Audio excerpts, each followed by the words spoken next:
Hi, everybody. Welcome Hey. for real this time. Good morning. Don't ask what that means. We are here, Zach, joined by Brett. Today, Welcome, everyone. Yeah, welcome. And another Sunday morning hobby hang. I Yeah. want to jump right in by reminding folks at home that after the stream, if you are a Mandro, if you're a lab Mandro, This would be a great reason to join during the stream if you are not. yeah, absolutely. Get you into our Discord class, Timbit, doing flesh tones. You know Timbit from, he's done his wet blending class last month. This time around, focusing on flesh tones right after this class, pretty much 15 minutes. Yeah. Then we'll be back in the Discord. Join us in Hobby Hang in the Discord and get your learn on with Timbit. Get your Award-winning, Golden Demon, award-winning painter. not the Golden Demon Award, we always say, not the Slayer sword, but he got like the, he gets like He the, won an award he in the won Golden an award Demon in the Golden competition. Demon. That's it. Yeah. That's it. Yeah. Well, we like to be honest, right? He is very good painter, though. He probably could win that, given time, I guess. Okay, all right. What are we doing today? We're doing something kind of weird today. Yeah. Actually, let's look at what we're doing here. Oh my gosh! Yeah. All right. So I kind of surprised you with that. So we're painting cannons today, or working on cannons today. Yeah. Zach has an actual Cities of Sigmar Ironweld Great Cannon, and I am working on converting up a second one. So I've got a 3D printed 90mm base that I printed before the show, along with a bunch of other bits. So we're adding some dwarfs to the Studio Cities of Sigmar collection. And so we thought it'd be a cool idea to theme the second. We wanted a second Ironweld Great Cannon, and we thought it'd be a cool idea to theme the second cannon around the dwarfs that we're planning to add. So our friend Bryce has an old Warhammer Fantasy Battle dwarf collection, and so I've picked up this old dwarf. It's tiny. Look at this tiny little cannon from Bryce, along with these like crew members that go with the cannon. There's a little engineer with a giant wrench. There's 5 dwarves running this cannon. Yeah, this one is. These two are actually miners. They're from the miner kit. Okay. So they've got shovels on their backs and they've got hammers and like sapping charges. Okay. They like pop up. The miners is a unit that like pops up from underground and they've got like demo charges and stuff. But they are like they're sort of carrying powder kegs and have hammers in their hands. So I thought they might also be useful potentially for crew members on this cannon. But there's a guy holding a cannonball. There's a guy holding one of these like cannon muffs. I don't know, what is this tool called? It's like a big I don't know. fluffy pom-pom on the end of a stick. Yeah, it's for batting the. Very important for cannoning, I'm told. Yeah. We're shoving that thing down in there. And then this is a metal model that is not Games Workshop. It's like a welder. He's got this like welder's helmet. And he's like, or not a welder. He's like hammering this thing that he's holding with tongs on a forge. But I've pulled him. I think he could be cool. Like he's got this helmet on, like this. He's got PPE. He's got a face shield. So I thought it could be cool to put like some sort of like flaming torch in his hand that he's using to like light the cannon wick from a distance. Oh, fun. And use this model. So I'm sort of thinking to use these 4, maybe not use the miners. The Cities of Sigmar Ironweld Great Cannon has 2 crew. Here, I can pass. But I figure that, yeah, here we go. What's going on here? So Zach's working on the actual Ironweld kit. I have it just glued to a giant. So real place to put it. I have it just glued to a giant base while I'm working on it, and then there are 2 people also. Yeah. That go on it. So we're. This is the actual Ironweld kit. It's actually not that much big. The cannon itself. The cannon is quite a bit bigger. You think so? I was gonna say it's not that much bigger. Well, it's like twice the size, maybe. Yeah. You can kind of see. There we go. Yeah. So I thought that dwarves are smaller, and so maybe there's like more of them to like crew the cannon. Yeah. I don't know. Does that logic hold? I'm not sure. Not necessarily, but it's not. It doesn't not hold. It doesn't not hold. It doesn't. Yeah. Right. It's not bad. So those are the dwarf bits. Then we've also got a bunch of like random bits from the Cities of Sigmar range. Yeah. I went through Zach's bits collection before the show, pulled out like there's this little box of cannonballs here, which I think is cool. There's some candles, a little random hammer, because dwarfs like hammers. There's these shields from the Fusiliers, which the Ironweld cannon has sort of a barricade in front of it. So this could be useful. A huge one, yeah. To sort of mimic that style. We've got a torch, a random bucket of rocks. I'm definitely going to use this, like a giant telescope on a post thing. I'll probably have to shorten the post because dwarfs. There's this guy. Here's like, it's a staff with a guy's arm attached to it. I can shave the arm off, but it's got a little anvil on the top. It's like a staff with like an anvil on the top. I'm not really sure what that is useful for. Maybe anvil is just symbolic. It is. So what that is remember how there's a battle priest in a unit of steel helms? Yeah. They get kind of different. Each unit of battle priests, each box of steel helms came with like 2 or 3 different what the battle priest could be holding. I see. And that's one of them.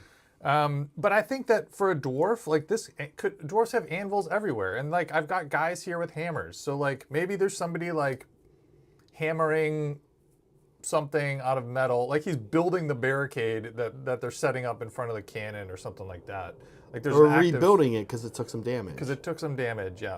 There's a 2-part little barrel here, which either could be like dwarven mead or maybe powder.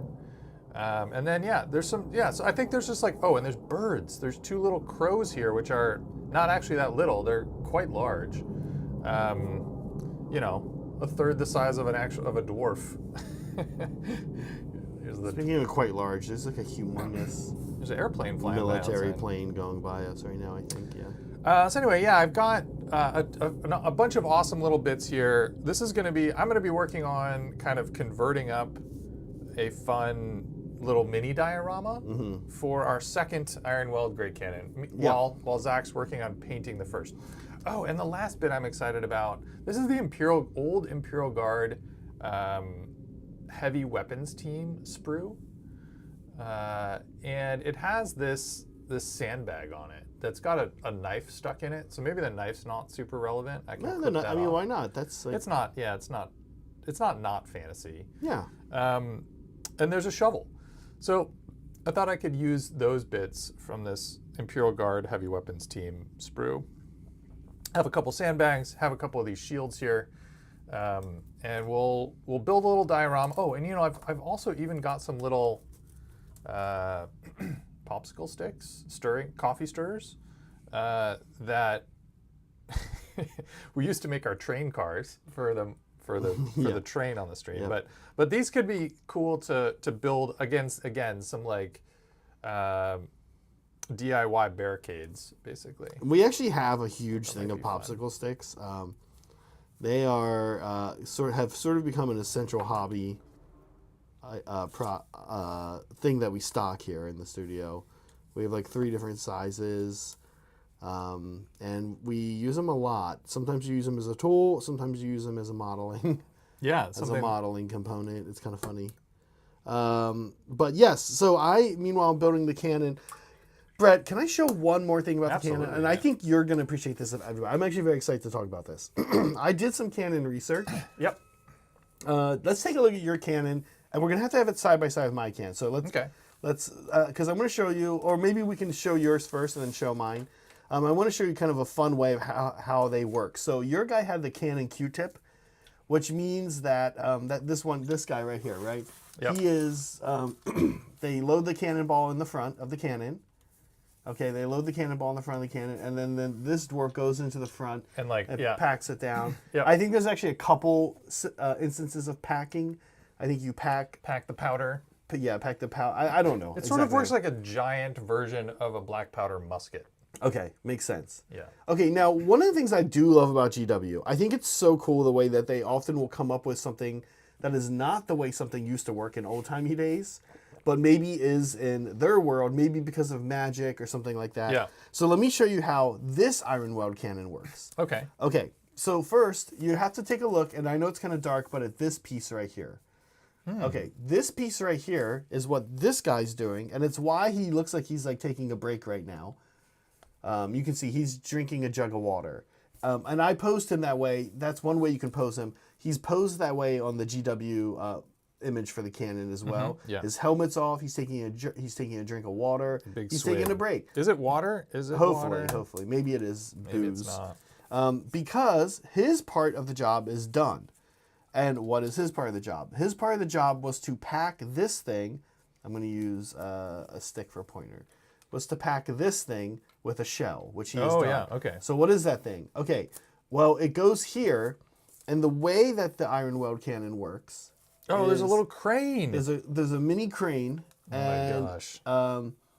I think he works the crane. And it hooks in here. You can see it hooking in this little playset action here. So it loads, instead of loading the shell in the front, you load it in the middle. You load it in the middle. This guy, that's his job. And then this lady, she's the one who, actually she does the crane. That's why her and arm, she's got the flaming stick that she uses the uses to ignite it, right? So her gig is to presumably unhook the thing and push it his direction. He takes it off, puts the new one on. Yeah. She drops the new one back in and lights it. Is there who aims it? Is there like a person with a? Because that's one of the things I was excited about. One of these dwarfs has like a tablet, and he's like tabulating, doing math to figure out where to aim. Yeah. Is there a person that's like whose job it is to like adjust the mechanism for the aiming, the altitude? It must be her because there is a crank that does it. Yeah. There's a back crank. There's a thing here that does Right. it, so it must be her. Okay. Because just lighting isn't too much work, so they must have her doing multiple things, I guess. As soon as you said there was a crane, I instantly was like, how could we motorize the crane and make it remote controlled?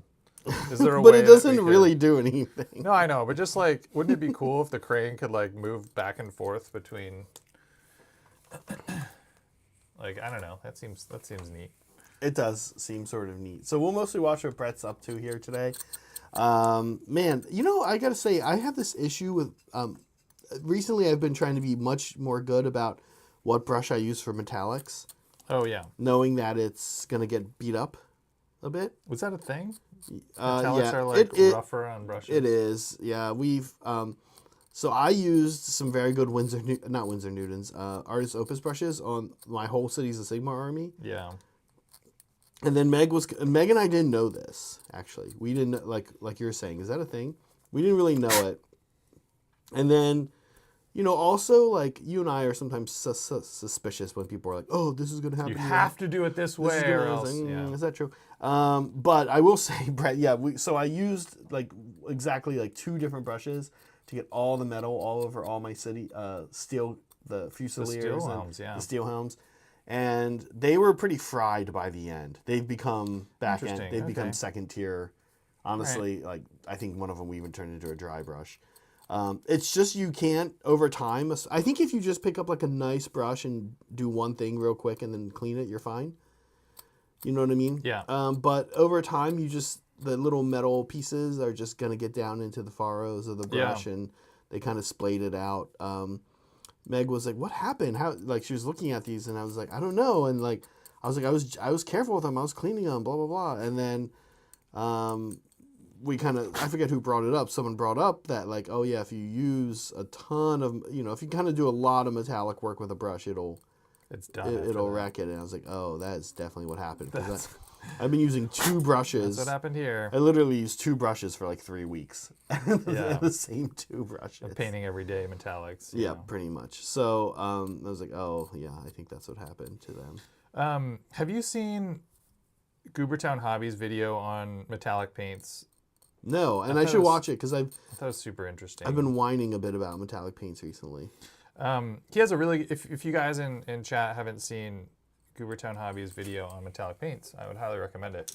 It's he bought this big microscope, and he looks at different paints under the microscope to see What's really in them. What's in them, yeah. And it turns out that most metallic paints either use like aluminum flecks to get their like little metallic-y bits, or mica, like the mineral, Okay.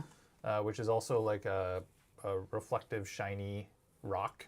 Okay. And then they grind them up. So like you can sort of think about which of these two materials is being used, but also like the size of the amount that they're ground, the size of the flex Okay. is another variable. And then they're using either, and then they typically will use like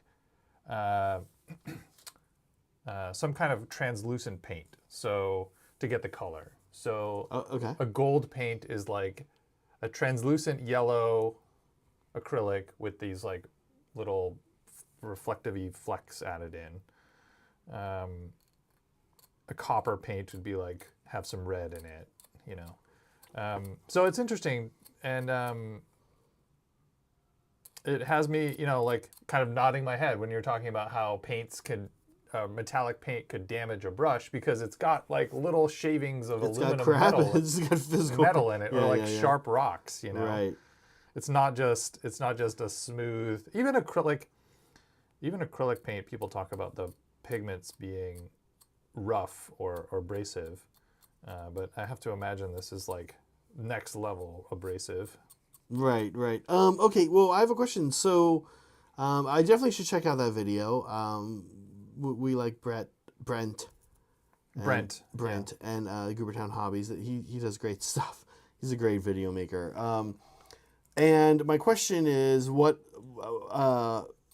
the difference between the aluminum and the mica? He doesn't go into that as much. Oh, that seems like something yeah. I'm surprised. That seems like right up his alley. He basically said, I think it's a very like a lot of people with strong opinions on it. Okay. Like some artists with a capital A will like only use metallic paints with, they're like, I will only use aluminum pigment paints, or I will only use mica metallics. And so I think he like intentionally tries to not weigh in on that and just says, okay. hey, That's a good move. like let's just figure out what, because a lot of times the manufacturers won't advertise how their paints are made. Right. And so he's basically just Almost talking about, almost never do they. Right. Honestly.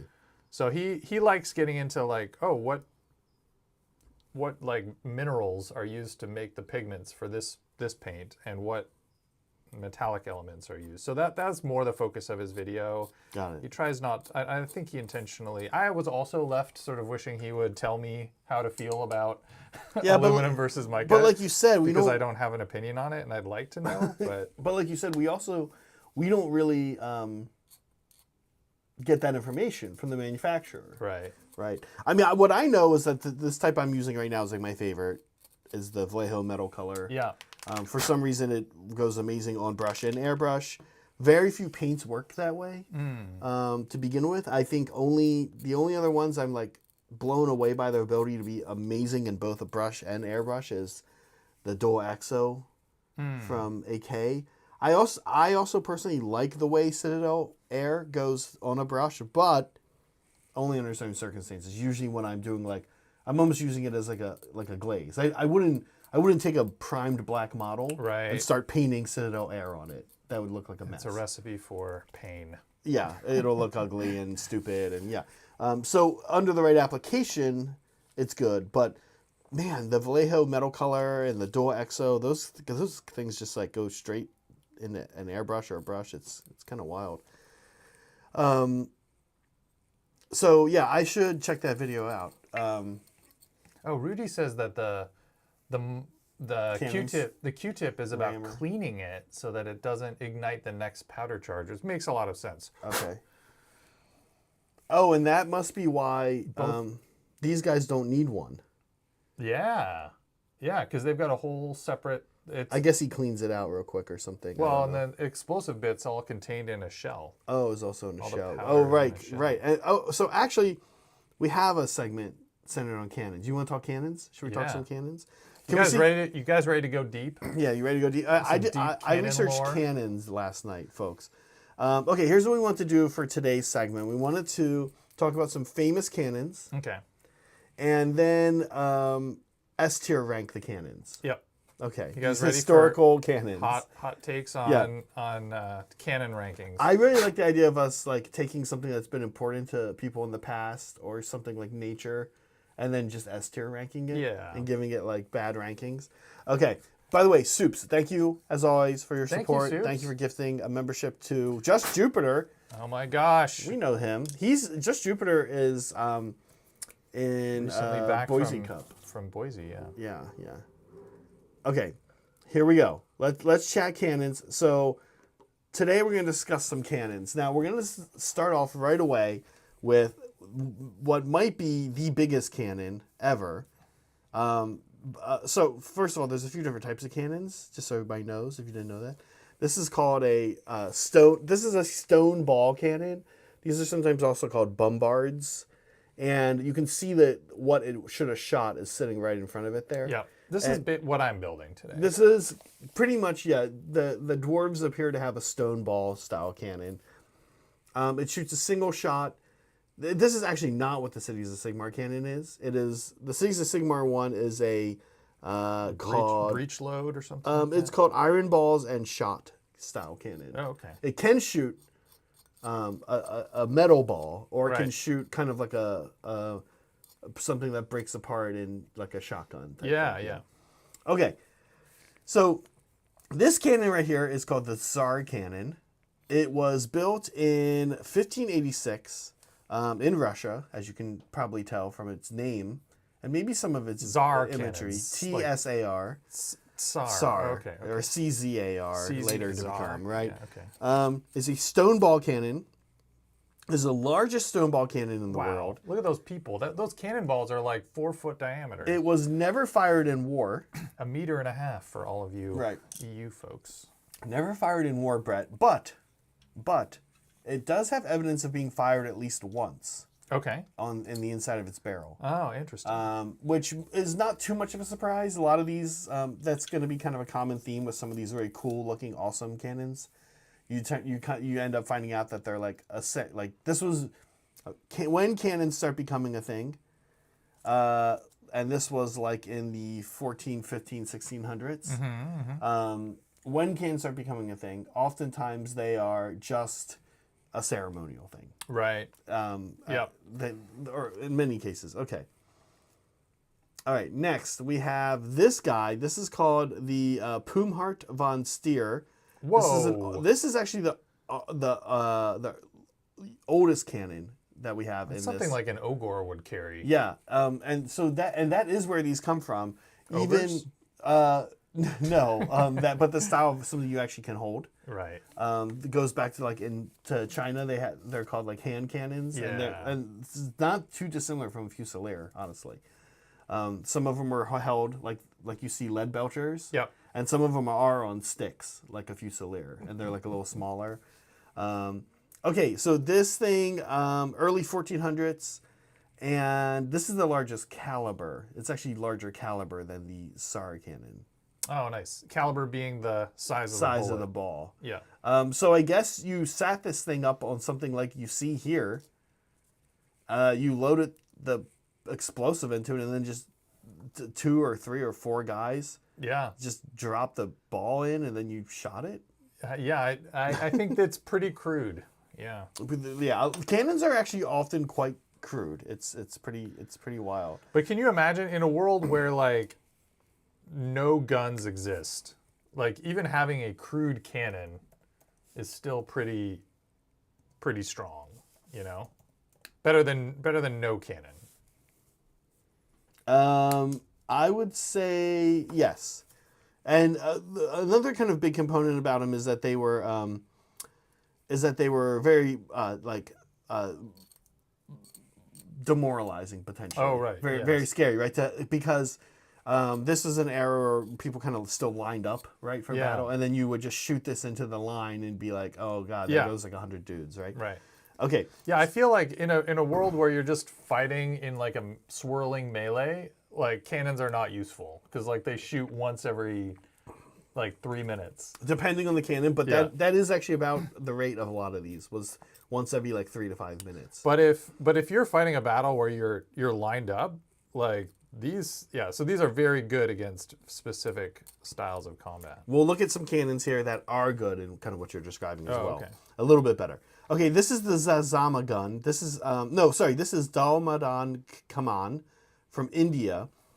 This was an iron balls and shot cannon. Oh, interesting. And Okay. I couldn't get the whole picture of the thing, but this thing is pretty cool. It has, first of all, I like the way compared to the European cannons. Well, not this European cannon, because this thing is old-timey. This is just bands of metal. But compared to the Russian cannon, which is like this one is ornamental in a very different kind of way. It looks like a palm tree, almost, on its side. And it's pretty cool. So this one was, 1565 from India. I actually didn't find a lot of information on this one, but it's still around today, and you can, as all these are. Okay, the next one, this one's pretty cool, and you got to look up better pictures than what I have here. This is kind of hard to find good pictures of some of these cannons and then have them as square pictures. Oh, yeah. Okay, so this is the Zazama gun from 1757 Pakistan, iron balls and shot, so kind of like the one I'm building here. Yeah, or you painting. can do either. Yeah. Right. Used in enough battles to be decommissioned from so much use and damage. So, in other words, Wow. this one did get a lot of use, and apparently, kind of just over time, a cannon just stops. You know, it every time this thing fires. Yeah. These older ones from like the 15, 16, 1700s, earlier 1400s, they're kind of destroying themselves. Yeah, the metallurgy wasn't great, and Right. you're setting off giant explosions inside of these barrels. So I imagine the sort of metal casing starts to crack and Yep. become less effective over time. Yeah. So this one actually eventually just stopped being used. Okay. Okay, now this one also changed hands a lot. There's like this other kind of cool component with cannons where they Oh, are neat. There was eBay for cannons. well, they get captured, right? Yeah. If you lose the battle and you had cannons, they're often captured by the enemy Right. and used by the enemy. Yep. They're often then installed. Maybe that enemy can't use them the same way. For example, like if a big cavalry army captures cannons, they can't really take them Right. with them, right? So, You sell them for other things. well, like trade 'em. Polly's saying, they sometimes get melted down. Oh, yeah. But more likely, often seem to be, as I was reading, is that they're often like shipped back and used to defend like a castle or something. Okay.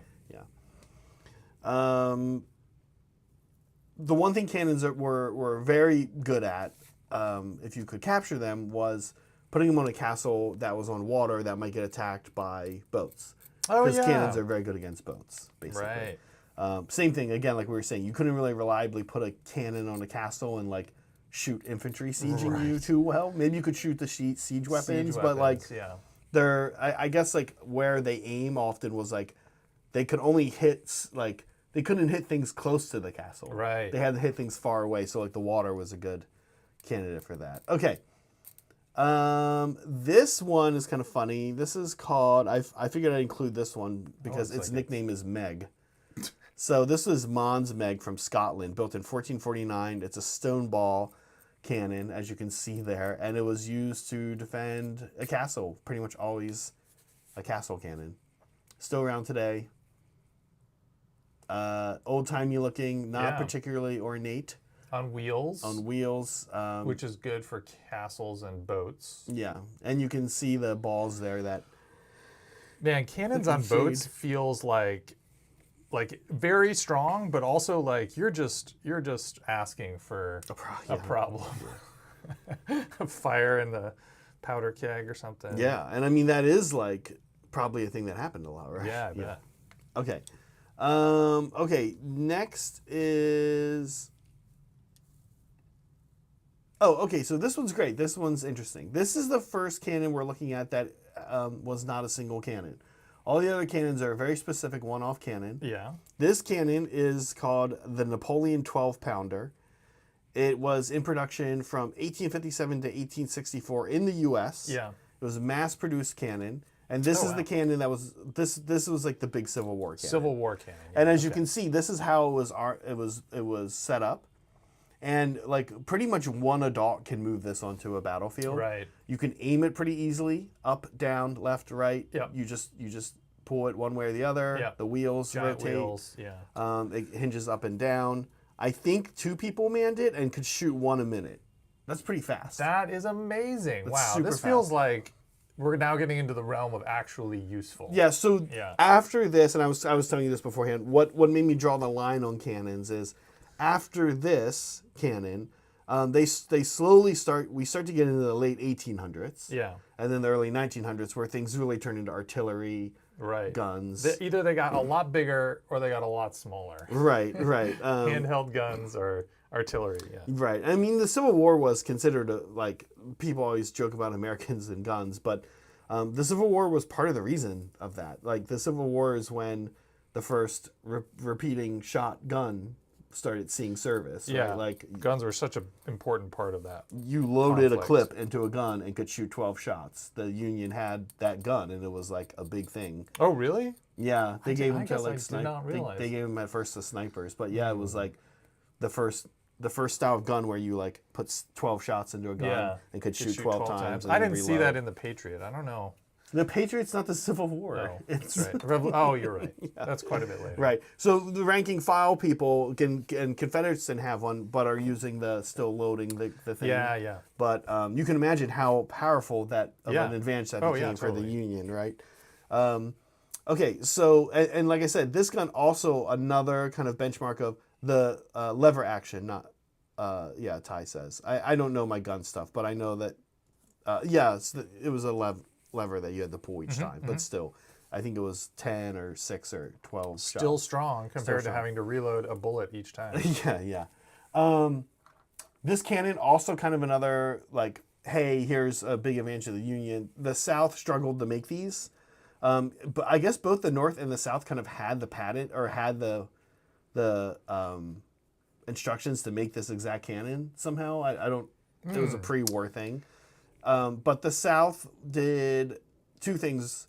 The North did 2 things better. One, they made about twice as many as the South at like 1,100, and the South only managed to make about 500. And then 2, Seems like a big deal. the South couldn't find copper to make bronze very easily to make these cannons. Interesting. So the South was kind of using other materials to make them, and so Yeah. their cannons were more likely to blow apart when they went to use them. And then they eventually started melting down church bells and stuff Yeah. to try to make them. Not always the way they're like, oh, we need, like even, like in the World Wars, people were like, oh, we need more metal. Like, we don't Yeah. have enough metal to make these war implements. We need to melt down peacetime implements to like yeah. like U.S. pennies, right? Yeah. Are made of. Is that when they first started making them with zinc? I believe it. I don't actually yeah. know, but I believe it. I think they started making them. No, they were made of something, and then copper plated, and then they went back to being made for copper for a little bit. Then they realized they should just do zinc and copper plating. Yeah. I think they might have been like lead and copper plated, and I think you gosh. actually don't. Or honestly, we might just not made pennies during that time period, Yeah. or very few. I'm pretty sure like that's a thing. Like when we inevitably on our stop to trains will inevitably be a coin channel, Oh, okay. and we'll learn more about that at that point. I'm looking forward to that. Yeah. Okay, last but not least, this is a super interesting historical canon. So this one called, and I don't know the pronunciation, but Hangi Pao. This is the Chinese name, and what that word means is red barbarian. And it's called a red barbarian because this is sort of a Portuguese, Chinese, Korean endeavor hybrid cannon. Okay. Basically, there's a time period in the 1500s, 1600s when the Portuguese are first interacting with the Chinese, and in some ways they're doing it as merchants. In some ways, it's war, right? They're having some battles with them as well. So this cannon was actually captured from some Portuguese ships by Chinese. They named it that, barbarian being kind of the term of what they referred to Portuguese as. Right. Red because it shot like a red flame out when it fired. Oh, yeah.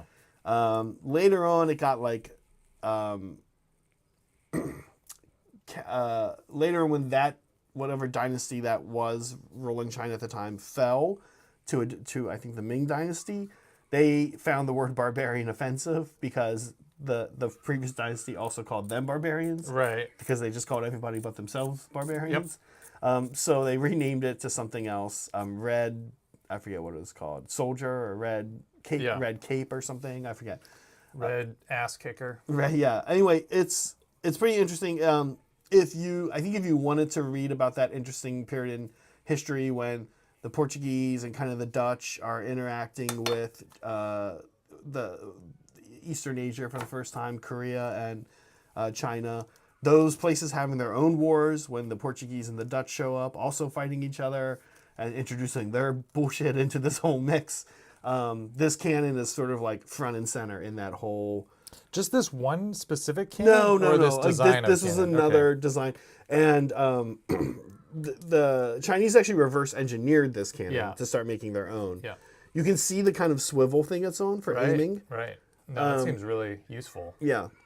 It feels like the basic concept of a long metal tube that you put balls into and shoot out with explosive powder. Yeah. Like, is generally kind of the same between all of these. And then the technological innovations come from like quality of life things. Like, how do you aim this? How do you get it around? How do you tilt it up and down? That was what how do you load it easier? That's exactly what last night's research for me kind of unveiled. Is exactly what you're saying. Like, I think the other thing that was maybe more technologically savvy was what can you shoot?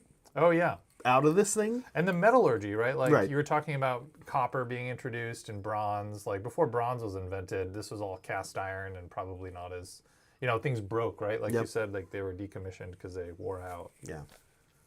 Cool. Okay, so now we have to rank these? Yeah, and this is going to be kind of hard to do, I think, because, we don't really care. I mean, we don't have strong feelings. But we also don't know a lot about We don't know a lot about Missouri, the thing. Now, somebody in Eternal Crusader, somebody mentioned, who was it that mentioned? Tad mentioned this one from Ethiopia. My research on this one says it's a mortar, so I didn't include these. There's also this term howitzer, which is like in between a mortar and a cannon. I see. And apparently mortar, cannon, and howitzer, everything has something to do, for the most part, with its trajectory.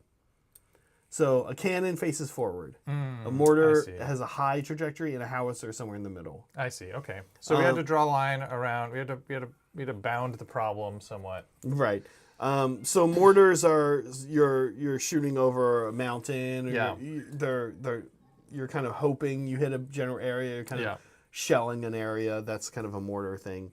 And then cannons and then after cannon on the other side, there's what's called field gun. Oh yeah. And then field gun is actually pretty close to the. I'll go back to it real quick. The Civil War era one we saw is very close to being considered a field gun. In fact, I think it might have actually been like cannon/field gun. And is that just it's small? I think it's just that. Yeah, it's like man portable or something. Yeah, it's one person can pull it onto. I don't know the exact definition, but it can be moved around during battle fairly easily. And so that's, I guess, what was going on here. Yeah. Okay, so here we go, folks. We love to rank things. There must be winners. There must be losers. Such as the ebb and flow of life. Discuss the rankings canon. Okay. So, Brett, let's start off with the Tsar cannon. This was the giant Russian one. It never got fired, right? Except for maybe once. There's evidence that it was fired one time, but it was never used in a battle. Yeah, I feel like that knocks it out? Knocks it down pretty far. Okay. But the point of a cannon is to shoot and be used. But I will say two things about it. Let's say that's a big negative. Another, a couple positives. Let me toss some positives. Okay. One, it is the biggest. The biggest, sure. Okay. Yep, I hear you. But as a con to that, I also have to say that as an American living in the 2020s, the whole Vladimir Putin, let me ride a horse without a shirt on, Like, wow, God, like Americans are very over, like especially younger Americans, we kind of like roll our eyes and laugh at like Russia's like, oh guys, I built the biggest statue, I Yeah. built the biggest gun. It's kind of like, it's kind of right, it's kind of cringe. So like, but it is I associate that we Americans get made fun of for building the biggest things. The biggest things. But yeah. I feel like whenever we build the biggest thing, it's like it's usually like a science thing or like a funny thing. Yeah, it's Russians are like, we built the biggest cannon. It can't be used, but here it is. So I'm kind of making fun of Russians right now. Sorry, Russians, if there's any of you watching. Yeah, if this were the biggest ball of twine or the biggest like Right, that's cool. you know, rubber band That's cool. statue, like that's cool. It, but I mean, I'm really close to saying what it's the big cannon building is like referencing, right? And it feels very I shouldn't say Russian, Soviet. It feels very Soviet. Like we'll get those Americans with our giant cannon. Never fired they'd this never thing. even heard of Americans though when they built it. At this point, when they built this, Americans didn't exist. Didn't exist. All right, so I don't know. I'm kind of with you, and not using it in battle. C, it is cool looking. Yeah, it is cool looking. Yeah, B? it's not the lowest, but maybe one up from the lowest. So C. C, okay, Yeah. okay. All right, next. Some of these we'll need a little refresher on. I know. Okay, let's go next to let's go down the order we went. So next is this freaky old looking ogre lead belcher one. I think this is, as being like the first cannon, I feel like it's pretty cool. It's not the first cannon. It is the oldest one on our list. Yeah. And kind of what you're saying is it does start to get hard to define. Cannon is not as black and white of a term as you might imagine. Let me just say that. Yeah. It is it is a little nebulous. Right. But this one is definitively a stone cannon. I actually really like this one. I have to imagine, like I'm putting myself in the room where these early people were like trying to figure out a cool new weapon, and they're like, what if we did this? And like this is like their brainchild. This is like what they ended up with. And I think that's super cool. Just that like process of ideation and creative brainstorming and stuff. It feels neat to me. So It feels neat. Big caliber. Yep. Big caliber is good. Big caliber's good. Short range, I think. It's a short cannon. The longer the barrel, oftentimes the longer the range. And quite frankly, another con I would say for this, Brett, though, is that you kind of set this on the ground and hope there's some... Hope use somebody some- walks into you. Use some rocks, and then you just kind of get what you get. Yeah, there's no, but like, again, they were just, this is their minimum viable product. They were like, Yeah. you know what? We'll figure all that stuff about aiming it and stuff later. All right, can we say B? Yep. Okay. It's better than the Tsar cannon. Like, if it was between... If we each had, like, the equivalent back then of, like, $100,000 to build as many cannons as we could, and then have a cannon battle, my guess is the person who built the Tsar cannon would show up just with the Tsar cannon, and then like, go, start loading, and then, like, meanwhile, the team with this thing would probably have, like, 10 of these, Yeah. and be, like, blasting the Tsar cannon away. So, yeah, I think it wins. Okay. Next, we've got the Zamzama gun. This one is the one I said looks like a palm tree. Yep. I didn't really have a lot of. This is I don't have strong opinions This is on not the Zamzama. The Dalmada. Come on, from India. Yeah, I don't have strong opinions either. And there wasn't a lot of data. There wasn't a lot of information on it. I do like its palm tree rustic looking vibe. I'm gonna put it in B. I don't know if that's actually fair to the SAR gun. Yeah. Yeah, maybe you think not. So? Maybe not. Maybe it should be in C. The SAR gun does have a lot of heart and soul, and is Yeah. considered a symbol of Russia. I think that just on size alone, the Sargon is standout. I'm not sure what stands out. This D? this new- We're putting this D tier? Is this yeah, a D tier cannon? I could go for D. Fuck this cannon. D tier. All right, just like that. How you like that? Dalmada, come on, cannon. Zamzama gun. This one I thought was interesting. This one, this is the one that kind of looks like a pipeline, an oil pipeline, down here. Yep. This one is the one that saw so much battle, much that battle. it had to eventually just be decommissioned. I feel like this should be A. A. It's pretty cool looking too. This is not the best picture. First of all, one of the fun things about a cannon is there's multiple parts to a cannon, but kind of not really. The cannon part of the cannon is a tube. When we look at cannons, they look cool when they're on the wheels and they're mounted. Even the palm tree one. Yeah. Even B, which is like set on that little wooden thing. Yeah. Which is inevitably not the original thing that this was loaded It's a display piece. Yeah. The Zamzama gun is never shown with anything like that. It is just a tube. Yeah. Now, I want people to look it up. It starts with a Z. It's spelled Z-A-M-Z-A-M-A. Zamzama. It's amazing. Name's cool. Saray pointed that out. Best name. Yeah. Yeah. When you look it up, it's often shown in two parts. It had to kind of like, I don't know if this is how it was fired or just transported, but it almost looks like this Ironweld cannon where like you loaded it in the middle and screwed it back together. Interesting. But I don't think that's how it worked. I think it just traveled that way. Just looked that way. Okay. Or I think for traveling it was screwed. Oh, fair. Yeah. So you can see the two different parts. But I don't know that it's A tier or S tier for me.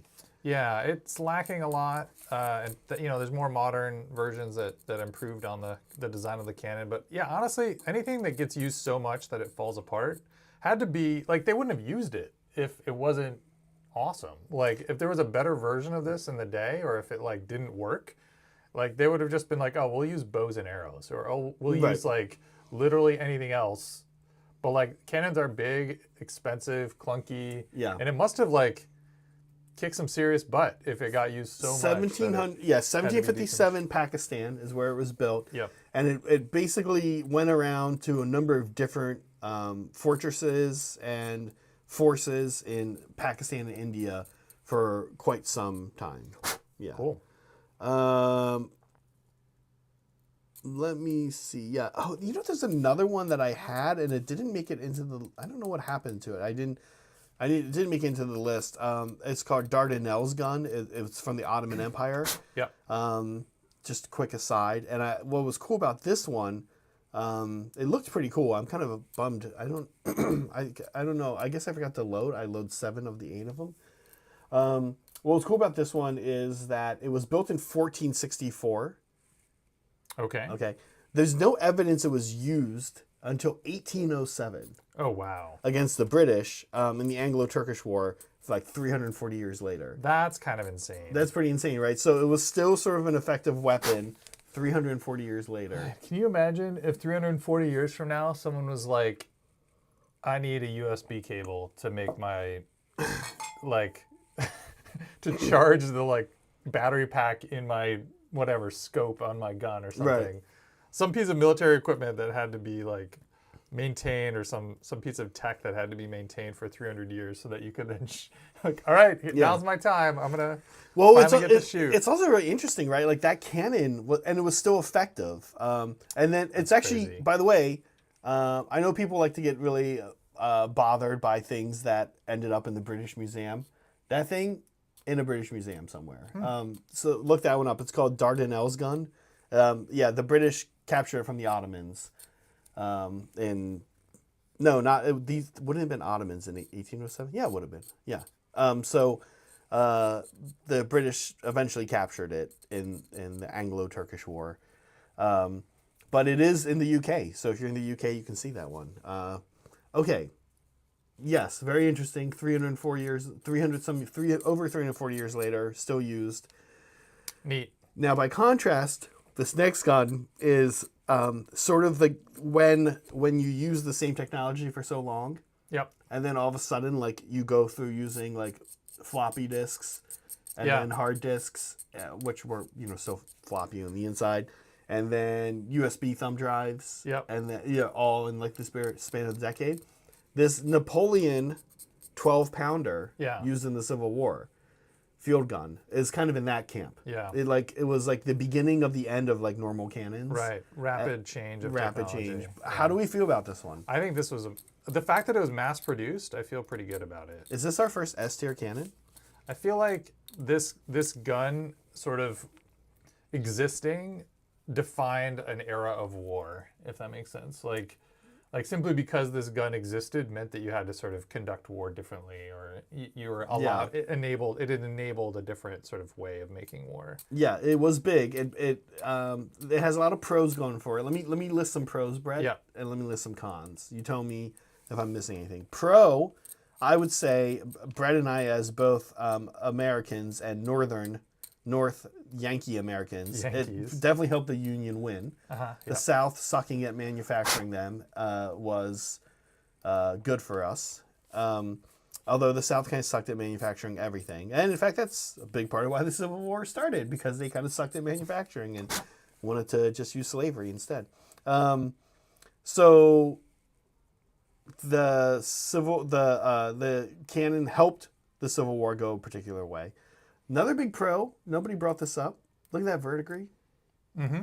Dope verdigris. It is Patina, good that looking. is quite a patina. Somebody just emptied the bottle of Dirty Down on that thing. Well, I think they soaked something in it for a while and pulled it out. Yeah, it is. That is some patina on that thing. I guess that's actually what they all look like. They have a bunch of these at Gettysburg. And I did see one that was cleaned of its patina, and it's like bronze colored. It's bronze colored, Yeah. now. Okay, so let me give you a big con. Yeah? It's called the Napoleon 12-pounder. It shot a 12-pound shot. Yeah. It was like a shot put ball, right? Like a Yeah. softball sized. Yep. Yeah. Means one person could pick it up and load it. Yep. You didn't need like a team with a bag, Yep. like that Austrian one, and loading it in. Okay, here's a big con though. Mm-hmm. Not named after the Napoleon we think of. Oh, really? It was randomly named after a different, like one of his brothers or cousins or something. Interesting. Really Why is that a dumb. con? Because that's dumb. Like, I mean, it's the same thing as Land Raider, right? yeah, that's really dumb. That's Land really Raider is dumb. really dumb. When you're like, oh, it's named after a guy named So-and-so, Arkin Land. Arkin Land. Not that it Not drives that it drives on the land. land and raids lands. Yeah. Cool. Okay. Yeah. I don't feel super strongly about that. I actually almost even feel like that's like if it had been named after the French Napoleon, but like, I don't know, is that what Americans want to be naming their guns after? Well, keep in mind, our only allies in every conflict That's true. we've ever... It's like the only country that we've always been an ally with. Yeah. Yeah, people forget that. Yeah, named after Napoleon III, not the OG Napoleon. Oh, interesting. Yeah. Okay. So still named after a French. French Napoleon. It's still Napoleon of France. Yeah. Oh yeah. All right. Yeah. U.S. like the whole like us not liking France thing is like a modern. It's like a post 9/11 thing because they didn't want to go to war immediately. So did the design for this cannon come from the French? Did the U.S. like import this technology from Europe? Yeah, that's a good question. I don't entirely know the answer to that. I guess I would assume so if it's named the Napoleon cannon. Napoleon is the Napoleon. Right. Is kind of famous for like how good he was with cannons and field guns, and was constantly like asking for new types to be made, smaller types. Yep. You actually, I kind of think the Napoleon movie, I don't know if you've seen it yet, with Joaquin Phoenix, shows that a lot. Like, but that was like his thing, was like he did the cavalry thing. He just used all three things very well. Was like his thing. Yeah. And like cannons were like a huge part of like what made him. Yeah. Yeah. He was good at putting the right weapon profile into its ideal target. Yeah. Yeah. Yeah. Cool. Okay. Next, we've got the Scottish one, Mons Meg, it's called. Mm-hmm. It's sometimes also called Muckle Meg. Yeah. It's big. This is the one that was on a boat? Or no, defended castles. Yeah. I'd probably put this one B tier myself, Brett. The name's pretty... we have a connection to the name, but... we know a Meg. What I like about this one is that I don't think it overreached. They're like, let's build a giant castle, a giant cannon to defend our castle. Yeah. And they did it. And they did it. And it was sort of single purpose. It did well for what it was meant for. I think it was used in combat on a few occasions also. Polychrome, what does obusier mean? Obusier. I don't know that French word. next and last, we've got this one that captured from the Portuguese. Yep. Reverse engineered by the Chinese. Name was a little bit racist. Name was a little bit racist. Koreans, so racist that both white people and other Asian people found it racist. Yeah. Not even just one type of person found it racist. It was just like, it was very racist. Enabled isolationist tendencies, which are now Yeah. becoming a little bit. It turns out sort of a problem. Sort of a problem now. Yep. Yeah. But it was cool. It was also used. So once this cannon got grabbed from the Portuguese and reverse engineered in China, it was then later reverse engineered in Korea. It was used in their wars against each other. It became like the main cannon in Eastern Asia for like 100-some years. Where does that place it? I feel like the design is, like in the same way that the 12-pounder, this obviously, because it was so well, traveled and used all over the place in Asian war, it was, obviously pretty good. They liked it, right? Yeah. It wouldn't have seen so much use of it. But it's not. But maybe A? A. It doesn't. It doesn't have the cool American factor. Yeah. That we're looking for to be S tier. I see. So we'll put it in A. Cool. Yeah. How do you guys feel? Should we screenshot this and post it on the internet so people can look and be like, what the fuck is this? I don't know what any of these are. Okay, there it is. There's our cannon ranking. Nice. All right. Most importantly, it caused me to not paint for about 45 minutes, so I need to get back to work here. Get back to it. Yeah. I have been making some good progress. Let's look. Do you want to tune in here? Absolutely, because like I said, fun. All right. So I've got some sandbags up. I took one of these little cities shields. And my thought at first was I was going to like put this like around the cannon barrel and maybe have the cannon barrel poking out through the center section. No, I'd have I love to trim what it you a little bit. I love what you did. But my thought is that this shield is like more meant to protect the crew than the cannon itself. Like the cannon itself is like a giant metal and wood structure. Right. It's fine. What needs protecting is the crew. And then I took this little telescope thing that we had. I don't know where that came from. Hurricanum kit. Hurricanum kit. Okay, I trimmed it down, made it a little shorter, both because dwarfs, but also it needed to fit through this little opening. And so now this is our little aiming station. So I'm probably going to put this engineer with his finger up and like the wrench, and he's going to be sort of manning the telescope. He's going to be like sighting off into the distance. I also took the little anvil on a stick and trimmed the stick off. And so I'm going to put it on the ground and maybe have like one of these guys with the hammer, like over here, like in the background, like hammering on the anvil. Right. Like quick, need repairs, or like, oh, we need to, here, I got one on a base. He's not standing up.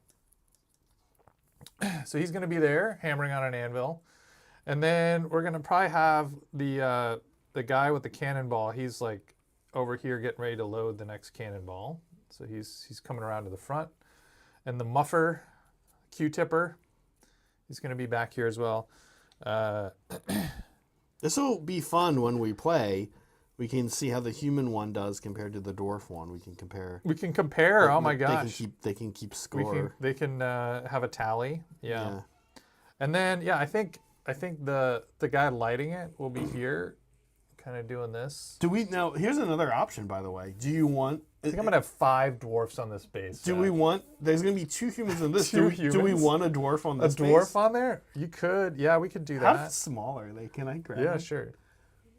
Oh my god, they're tiny. They are tiny. They're so compared small. to a human. These are definitely 25 millimeter models in a 28 millimeter world, or even 32 millimeter world. They give you different size humans. Yeah. And Cities of Sigmar, but I do have to say, the guy drinking the jug, he's big. He is a large man. He's one of the taller ones. But the lady too. Yeah. She is tall. She's on the taller side. They're both tall fellows. Yeah. Well, this is a girl.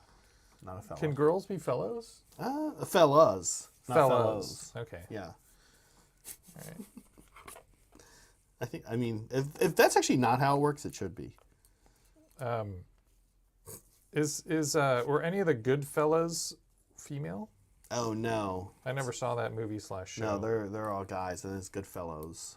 Fellows. No, is it fellas? Yeah, it's good fellows. I mean, like, fellow also can be like, isn't there like an academic use of the term?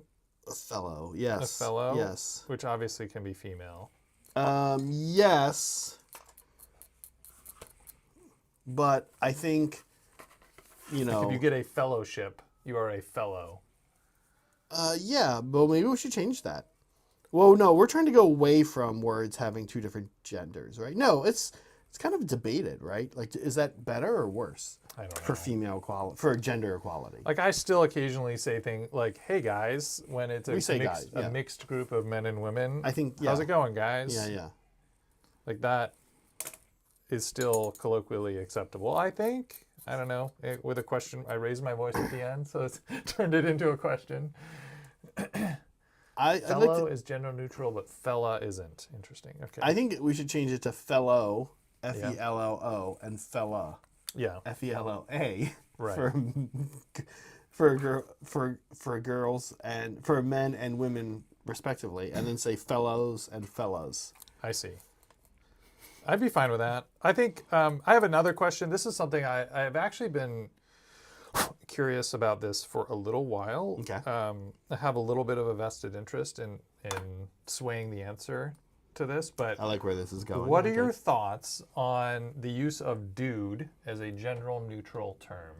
Like, is dude specifically guys, or can a group of hey dudes, what's up? Like, can that be used to address a mixed group of men and women? This is a good question. First of all, I'm going to start off by saying I'm not sure, and that this came up recently in my life, and I want to kind of tell you that story too when we get there. Okay. But I think, like, you see different takes right out of the gate here. There's Cody saying it is gender neutral aggressively, and he's actually, my story actually involves Cody. That I was going to tell you. Okay. Because he brought this up in kind of one of my stories. Okay. So there's that. Polly says it's a Californian thing, which kind of makes sense. I think California is the number one, most U.S. language comes from California. So in most cultures, slang going into everyday term use mostly comes from teenage girls. So the people who drive language the most are teenage and young women drive language the most in most cultures when they research it. This is why Valley Girl way of speaking and terms is actually, like, people love to make fun of that, but that is actually how most Americans sound to most Europeans and Brits. We all kind of sound like Valley Girls. That. Yeah. Okay. And so dudes being from California is very American. I think dude is a very American term. Yep. Polly thinks of it specifically as Californian, but and I guess it kind of is. In the sense that California is the biggest U.S. state. Yeah. Well, I think like the surfer vibe and everything that it has. That said, I don't know if I think of it as neutral, because there's also dudette. But that never really caught on, and that's kind of true. And so I guess what I'm proposing is that we abandon trying to get dudette to catch on, and instead just co-opt dude to be the sort of combined gender neutral equivalent. Here's a follow-up question. Let's say that are we on a hunt for a good gender neutral term? That's why, and this is actually working backwards towards the story I have. This is sort of why this came up is y'all the best gender neutral thing we really have? Yeah, I think the question, or all y'all, is like, as I am not a woman, but I'm curious how a woman would feel about two guys sitting here talking about, hey, is it okay for us to use this term that obviously originated as referring to guys for women as well? That's a good question. Why can't gals be the like gender neutral term that we use to refer to a group of mixed gender individuals, or like ladies? Why can't we just co-opt those terms to be the gender neutral term of choice? And instead we're choosing to refer to this mixed group of folks with the traditionally male term, right? Yeah. So that's kind of where I sort of question like whether or not this is appropriate, is like, hey, how does a woman feel about this? Well, I think that would probably hinge on who she's planning on voting for in November. How she might answer that question. Well, no, I think Meg would not care. Like, Meg wouldn't care. Meg would like not care at all. Right. Maybe she's the exception to that. Right. No, Meg's gonna vote for Trump in November. No, I'm just kidding. She's so glad she's not here. Or probably going to watch this. Oh God, no, she watches all of the streams. Yeah. Damn it. That's gonna get a citation. It's gonna, We have a citation system here at the Hobby Collab when we make mistakes, when we say things on air we're not supposed to. Yeah, I think you're I think you're right. I think but that's sort of the question. Yeah, are we on the hunt? Are we truly on the hunt for a gender neutral term? Do we need one?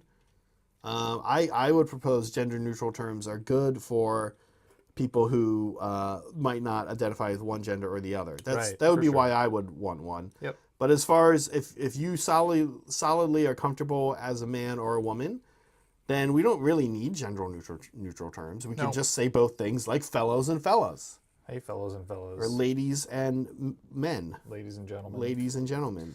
Or any of those. Mostly I want to be able to say, hey, dudes. I just want to be able to say, hey, dudes, and have no one get upset. Have no one get upset. Get hurt, yeah. And it to be like, I don't know. In the same way that like I'll walk up to a group of people at Warhammer night and say, hey, nerds, how's it going? Like... Hey, fuckers. Yeah, whatever it is. Yeah. Yeah, nerds, right? Nerds is good. I mean, in our world, we can say nerds. Nerds is gender neutral. Yes. Yeah. Yes. And it didn't originate with a particular gender. So I feel like zero guilt or like reservation using it didn't, but it kind of did, right? Also. Only because a lot of nerds tended to be men or boys. I think right, but is that enough? Is that enough? I think it is. Yeah. I don't know. You're right. Like, what made dude and or guy? Well, yeah, guys is obviously masculine, but why? No, but I mean, what does like? I'm super curious if dude like referred to like when the word was being originally invented. I don't know. Do you invent words? What do you do? Whatever you do to create a word. Yeah. Like, was dude imagined as being the male version, and then there was also a female version, dudette? But I feel like dudette came later. I don't know. Yeah, I think it did. Dudette was like... So here's my theory, is that when the term dude was originally conceived, it was gender neutral. And then later, just because of like in the surfer culture, maybe there were more men than women. It sort of took on almost definitely, yeah. This gender stereotype or this sort of gender connotation later. Yeah. And then, like, people felt the need to create a female version of the word later. Like dudette. My theory is that the word dudette was not like created at the same time the word dude was. Okay, but here's the other issue with that to think about. It might have been gender neutral when it was invented, but only because it wasn't thought of. Like, in other words, like there were just it was created among a bunch of guys to talk to other guys. Yeah, maybe. And it might have been kind of weird the first time a female got called dude. But in fact, it still kind of can be, right? I guess in this theoretical world that I'm imagining, there were like, there was like one or two women in a group of like 10 or 15 guys who hung out at the beach every day going surfing, and they were included when like the first person used the word dude, they were like, "Hey dudes," and like there were 15 people there and 2 of them were women and it was fine. I think you have like a. But I don't know. I think you're having like a rose-colored glasses Yeah, and look at it very possibly. a little bit. Like That's why I wanted to talk about it, because I was Yeah. like, hey, here's how I feel about this, but maybe I'm just wanting to feel like this, Yeah, I'm not. and it's actually not okay. Caldorf, I'm like not into degenderizing words. Just for me, like I'm not necessarily, if you identify as a woman or a man and then there's a word for you, I just think it's important that you're not making people who maybe don't identify as that feel weird or excluded. Like I Yep. guess that's the That's what we're after. the inclusionist in me, right? And so we need words that define all of those people in a particular setting, and that can be challenging. But my story doesn't actually have much to do with that. It has to do with the use of a word. I've been bringing this up about isn't dude another name for whale dog? That's dork. Nodia Gaiman, not dude. Dork is another name for whale dog. Oh And my I God. like that you capitalized whale dog in your question. Do you remember as a kid,